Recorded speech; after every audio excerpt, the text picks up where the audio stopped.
Nostalgianomics. I was just placing some of my new investments behind me. I have some 90s Pogs here with, a crusher on top. We got some TY Beanie Babies behind me, right? You know what's great about Beanie Babies? They actually released this in 1998. What this is an investment cheat sheet. This is like having the answers to the test. So you know in like the Pokemon market or the stock market, you have to predict what things are going to do?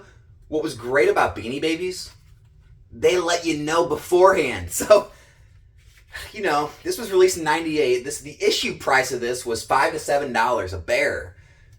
Now in 1998, the value was $5 to $250, somewhere in there. But the kicker is, by 2008, it was worth $600 estimated value. So what was great was you already had your gains worked in. You already knew how long it was going to take or on how much it was going to be worth. You didn't have to predict anything. I can't even calculate. You know, this book's too old, didn't go too far out. I don't even know what it was worth in 2018 or what it's going to be worth in 2028. I can only imagine at this rate of gains, maybe 10, 20,000. At which point, I'll probably end up selling that investment. You know, I think it's a good gain. I mean, I'll miss the little guy. I'll probably take a picture to remember him by. But yeah, I'll probably let go around the 2028 if it's around the 10 to 20,000 estimated value. I'll have to get my updated book though. Because let's be honest, this is all pretty much the same, right? You know, Pogs, Beanie Babies, Pokemon. It's all basically the same stuff. I mean, it's pop culture collectibles. What could be different? Right? Right? Did I get it right? Did I do it right? Do I do mistake? I'm going to sum this whole video up in a few words. And those words are going to be: fear kills more dreams than failure. Fear kills more dreams than failure. Now you're saying, Alex, what the heck does that even mean?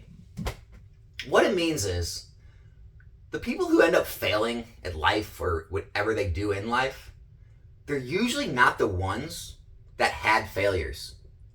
The ones who ultimately fail are the ones that give up, or the ones that are too paralyzed out of fear to ever take action and start working upon whatever dream they want to do in life.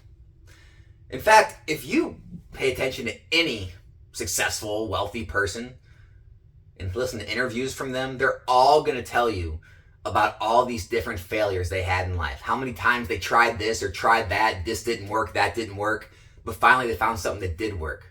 And when it did work, it paid out exponentially, that it made all their failures look so small.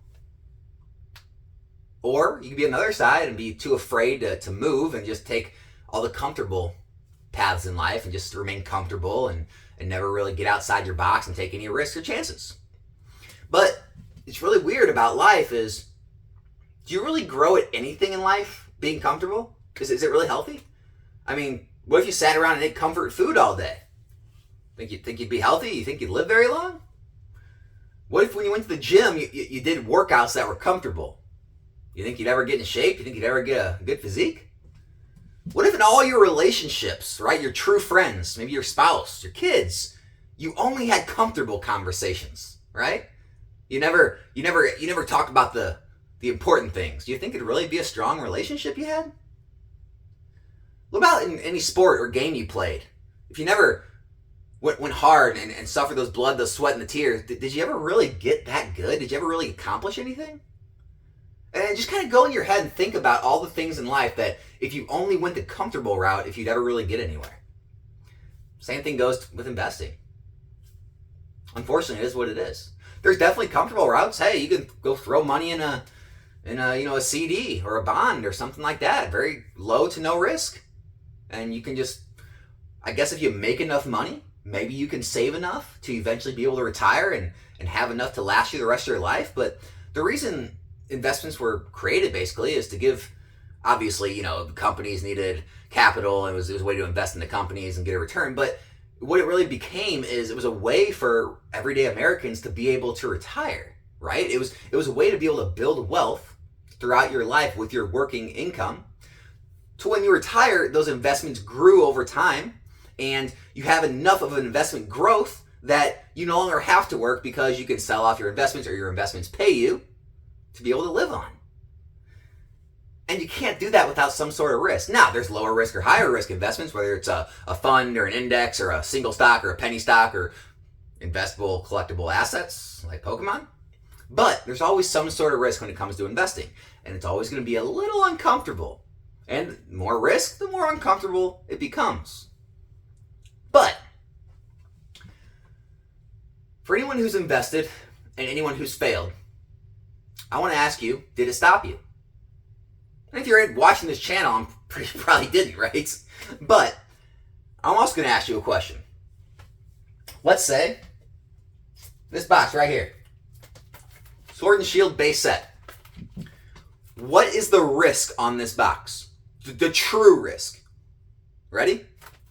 It can go to 0. I said it.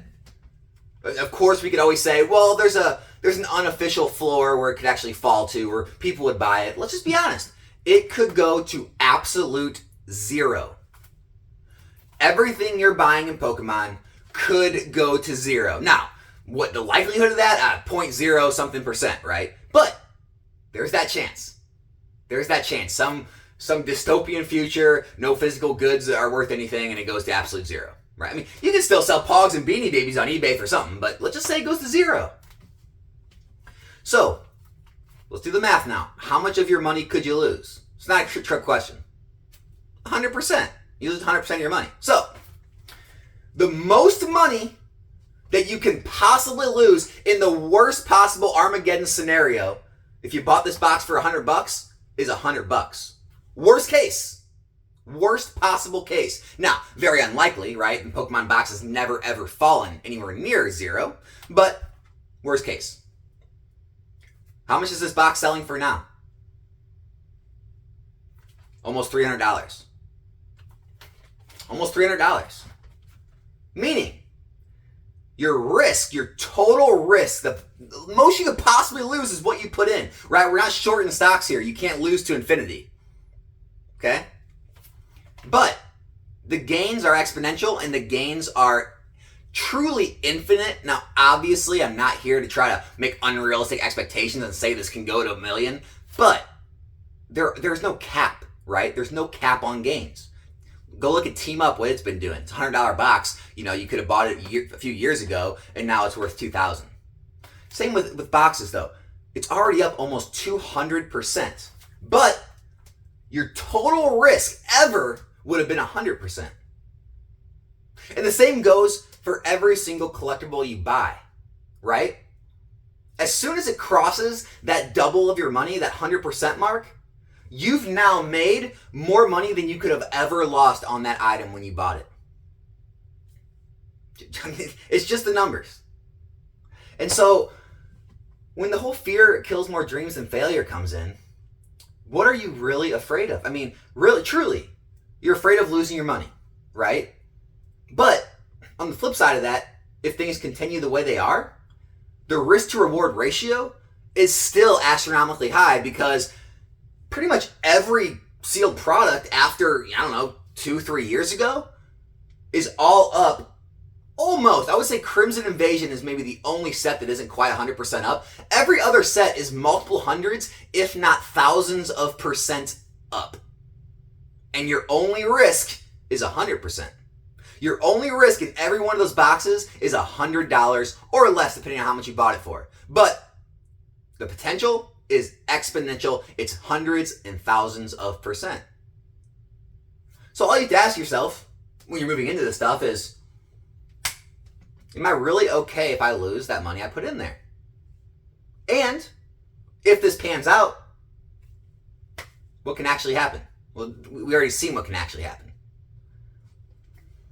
I'm looking at things like Pogs and Beanie Babies. Like I talked about it before. It was a different time. Honestly, I'm not even joking here. I'd love to have seen Beanie Babies be released now. Now in the technological age with, YouTube channels and Discord groups and Instagram pages, directed on Beanie Babies, and all kind of finance channels just like mine about Beanie Babies, and the whole world pumping them. I'd really love to see how they still be doing if they were released later on in life.